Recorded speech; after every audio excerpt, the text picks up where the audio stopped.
Hey guys, just doing a quick update before I get back to work. A few quick things first for the Arcvise. I still haven't really figured out work holding that I like.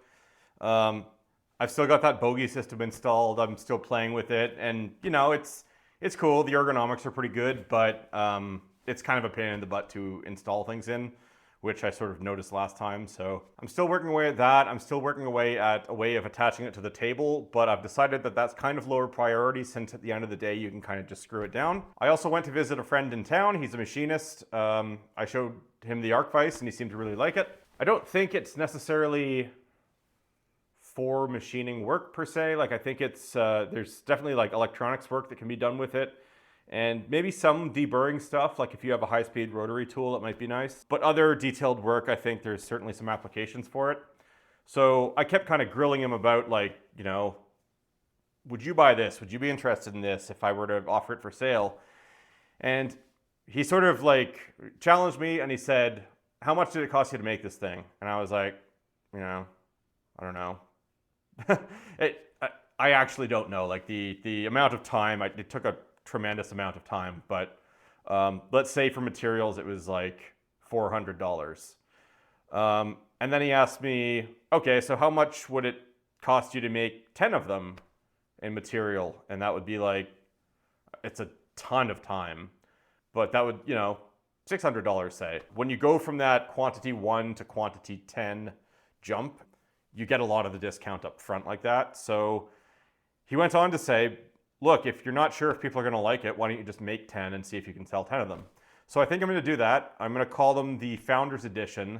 It's going to be almost like what I showed. I'm going to have the work holding done for it though. They're not going to be super inexpensive because of all the amount of time I have to put into them. But the plan is to use revenue from those first 10 to maybe finance some equipment that would help me make more of them at a lower price point. I'm also going to get them QPQ coated. I did some research into some like low glare finishes that are, high hardness and good wear resistance. And it seems like QPQ, which stands for quench polished quench, is probably the best option. It's a nitrocarburizing process. They use it on firearms a lot. You can only imagine how much cyclic wear they get on them, and they stay black and scary. So so I'm going to try that out. Backup plan would be DLC coating. I've reached out to a couple of shops on that. So far, no one's got back to me. I get it. It's just Joe Schmo with his Gmail account, It's not a huge rush yet, so I'm going to give them some more time. And, it's not holding me up for machining the parts. So I'm going to tweak the design a couple more times just to make everything a little more manufacturable. I managed to pick a tube size for the Arc, for example, that would be like, I think it was like 3 3/4 inch by 4 3/4 inch would be the ideal size to sort of knock 2 millimeters off and, have a finished part, say. Obviously not a common tube size. I don't know why the design ended up with those numbers. So that was for 120 millimeter diameter on the outside. It's radius because it's partial. So I reduced it a little bit to 112 on the outside, and that makes, I think it was 4.5 by 3.5 material work. I'm not sure.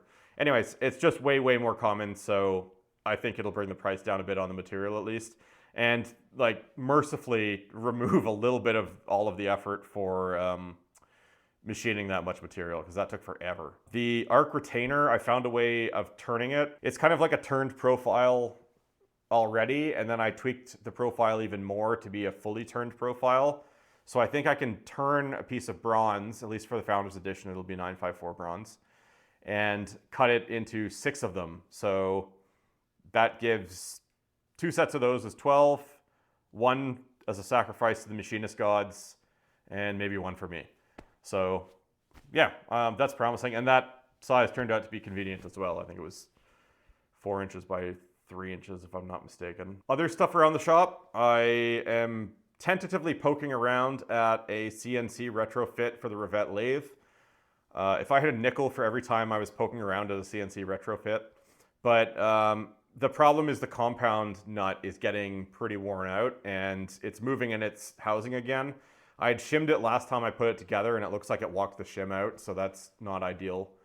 I could try to remake just that part, and I may very well do that at some point because the cross-slide compound unit is amazing. It's really nice.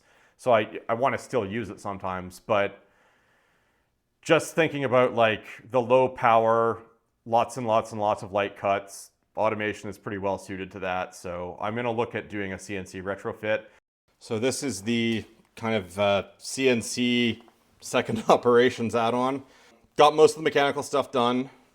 So there's a Z-axis here and X-axis here. This only has about 75 millimeters of travel, but the whole thing can actually, he says breaking it, the whole thing can actually be slid along the bed. So if you look up here, there's a top and a bottom to this gib thing, and tightening it will pinch and stop it from moving. That's kind of how the actual Rivett accessories work, except nicer. So yeah, this ball screw is way too long, so I'm going to cut this down to about here. I'm going to have it run in a bushing, not a bearing, and it's going to be a loose fit. I just don't want this to whip around too much, but I don't really need it constrained. This ball screw is obviously unconstrained on one side. The other motor is going to come down here for the X-axis, and it'll actually fit sort of in this area, so even when I'm moving in Z positive, there's still clearance between these motors. So it's a pretty compact little design. I'm fairly happy with it. The only thing left to do is figure out electrical. So limit switches and connectors for the motors. I think I can probably just get away with having the wires just come down the front of the table. Like I said, it's not a whole lot of motion. It's only 75 millimeters, so it's not like the wire's gonna entangle a whole lot of stuff. I've got a Masso from the original mini CNC lathe project that I'm going to refit for this, and that should be good. It's funny driving something all the way out here with a ball screw and then having linear guides way over here, but it works. Most of the flexing comes from the fact that it's 3D printed for now.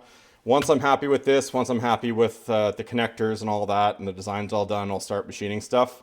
But this really is just like a dessert project. It's just something I can work on while I'm trying to figure out the Arcvise, I guess. The last thing is I finally got a 3-jaw chuck for the Rivett lathe.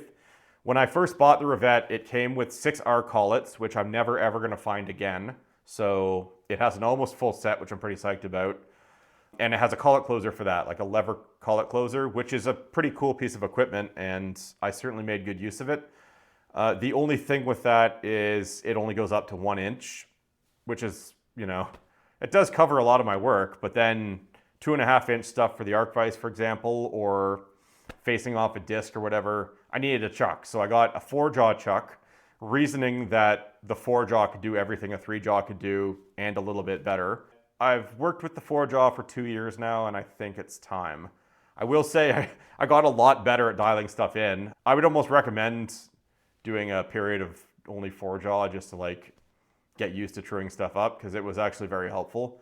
But finally got a 3-jaw. It's a Vevor. It was like $100 Canadian, so didn't have very high expectations. I did what everyone does and what I'd recommend doing. I tore the whole thing apart, cleaned it out, greased it, put it back together. Turning the back plate was just as annoying as last time. It's 6-inch diameter cast iron with a 0.5 horsepower motor. So that was pretty brutal. I ended up using polished inserts for turning aluminum on the cast iron, which is counterintuitive, but it really is kind of the best insert for low power applications. Like, I'm not going to be running so many parts that I'm really relying on longevity or a special coating. I can't cut deep enough to engage a nose radius properly, and it's cast iron, so the chips are just dust anyways. So the aluminum high polish insert did really well.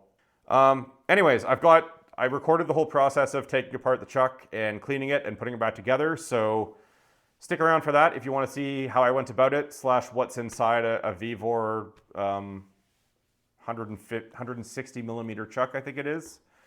And yeah, if you don't stick around, thanks for sticking around this long, and yeah, we'll see you next video. Okay, so I'll just say this right off the bat.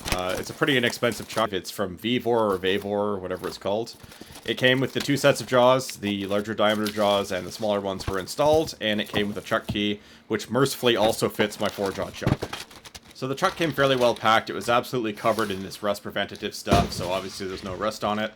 To install it to my lathe, I had to get a backplate, so I got this blank backplate from eBay for about $100. And now I'm going to take the truck apart and clean it. Obviously, when you're getting down to this price point, they have to really save pennies wherever they can, so they obviously don't deburr the inside of the truck, for example. And they often don't even clean out the grinding dust, which can be a problem for a truck. So I'm going to take it all the way apart and clean it and grease it and put it back together. So I'm just using a little stone here to sort of go over the edges to knock down the burrs.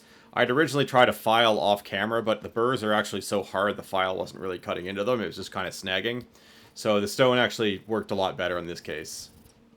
I am going to try to deburr whatever I can reach, but I'm not going to go crazy on the inside, because it's true, I'm not going to be reaching in there. But burrs like on the front like this are going to potentially be a problem, so I wanted to hit those.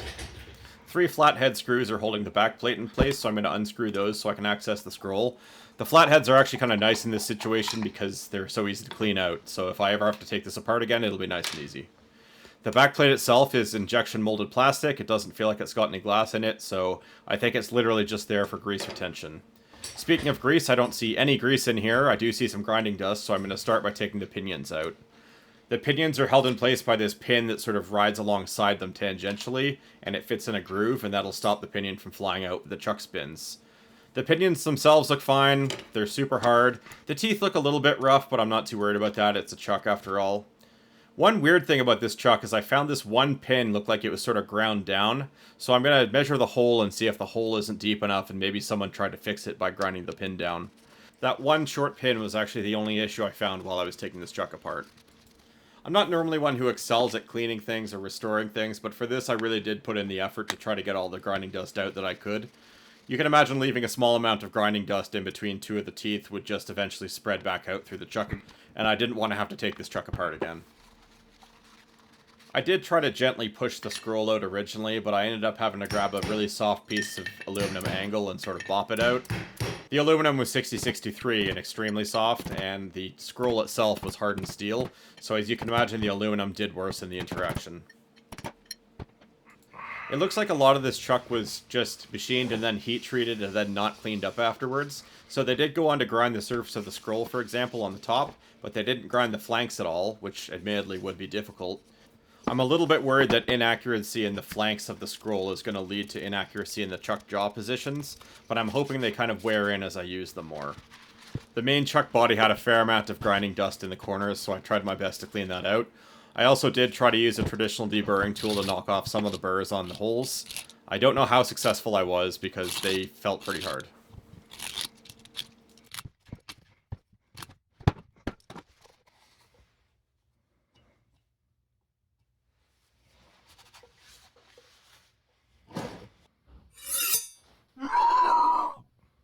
I'm using a super sticky high pressure grease in this application. I've taken trucks apart before, meticulously cleaned them, oiled them, put them back together, and then as soon as I turn the machine on it shoots a huge fountain of oil all over the place.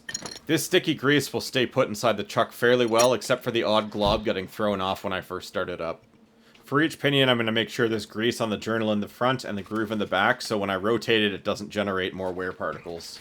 I'd normally put blue Loctite on the screws before tightening them down, but I am going to take this apart again so I can fix that pin that's ground down.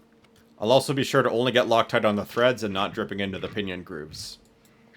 Hey, that's some great work, Greg's hands.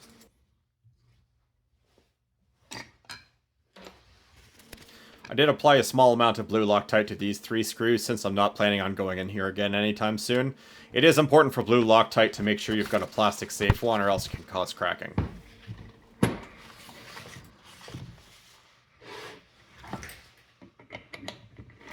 I will say it doesn't rotate quite as freely as it did when it was just oil, but at least it's cleaned out from grinding dust, it's not going to rust, and it's not going to fling oil on my face when I turn the machine on for the first time.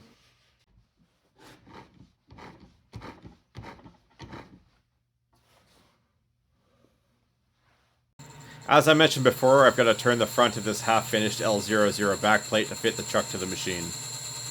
Cutting cast iron at this diameter at this horsepower isn't very fun, and the only insert that would give me any appreciable material removal rate was a high-polish aluminum turning insert. I found that all the inserts I typically use for steel would chatter pretty badly when I tried this. As you can see, the cast iron dust is getting pretty much everywhere, so I wetted a whole bunch of paper towel with coolant and put it down on my machine. My thinking was that when the paper towel was wetted with coolant, it would be so weak the machine wouldn't be able to grab all of it and throw it.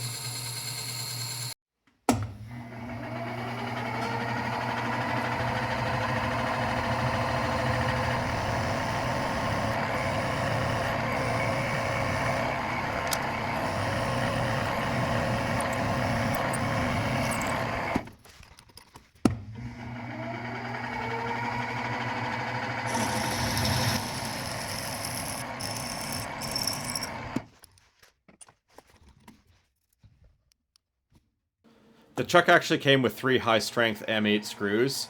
I did counterbore the back of the back plate, and I tried to balance the amount of material on the back plate with the amount of thread engagement in the chuck.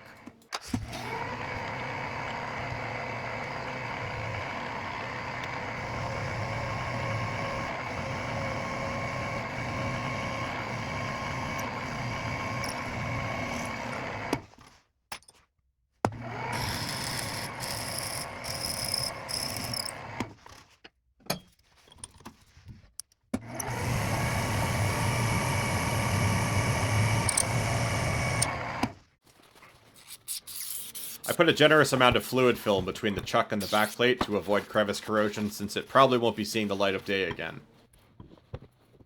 I put some blue Loctite on the screws and then I tightened them up pretty firmly.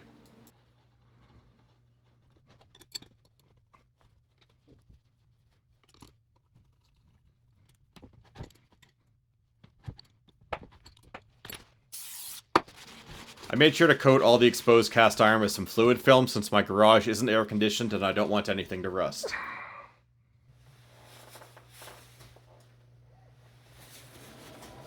This isn't something I normally do, but I'm just holding a piece of paper towel up against the chuck while it spins up for the first time, and that'll be to catch the larger pieces of grease that fly off.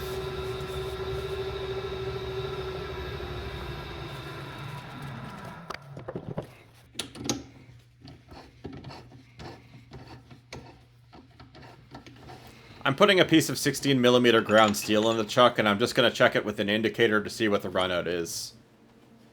I'm quite certain these chuck jaws probably weren't ground in at the factory, so I think that's something I'm going to have to do for myself. It's like 3 thou, 4 thou. It's 4 thou, but I haven't ground the jaws in at all. Yeah, it's about 3 thou. Okay, so I'll grind those jaws in, but